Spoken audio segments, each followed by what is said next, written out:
ఇటు వెండినే ఇంకెటు పోతాడు? రోడ్ల మీద తిరుగుతూ ఉంటాడు. ఇంకేమన్నా పనా? రూపాయి సంపాదించేది ఏమన్నా ఉన్నదా? ఇదే మంచి టైం, గణేష్కి ఫోన్ చేస్తా. పాపమైన నా ఫోన్ కోసం వెయిట్ చేస్తాడు కావచ్చు.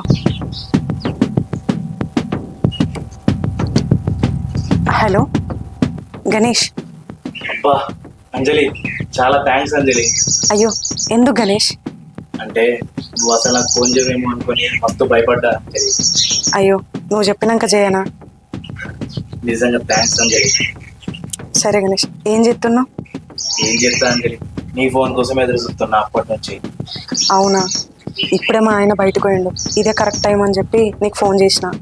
అవునా, సరే అంజలి. ఇంకా గణేష్, ఒక 2 నిమిషాలు నేను పైనకి వెళ్ళి ఫోన్ చేస్తా. మళ్ళీ మా ఆయనకి ఇట్లా వచ్చిండు అనుకో, చూస్తే మళ్ళీ మనం మొత్తమే మాట్లాడుకోకుండా అవుతాం.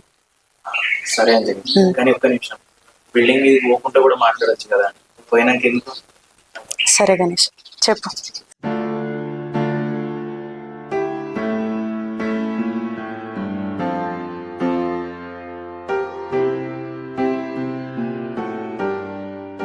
అబ్బా, దీని మీద కోపమేమో కానీ మన కడుపే ఎండుతుంది. జేబులో పైసలు కూడా ఉంటలేవు. ఆయన ఎప్పుడు కోపం వచ్చినా కూడా 2-3 రోజులకు వచ్చి అదే మాట్లాడేది. ఈసారి అస్సలు మాట్లాడలేదు కదా.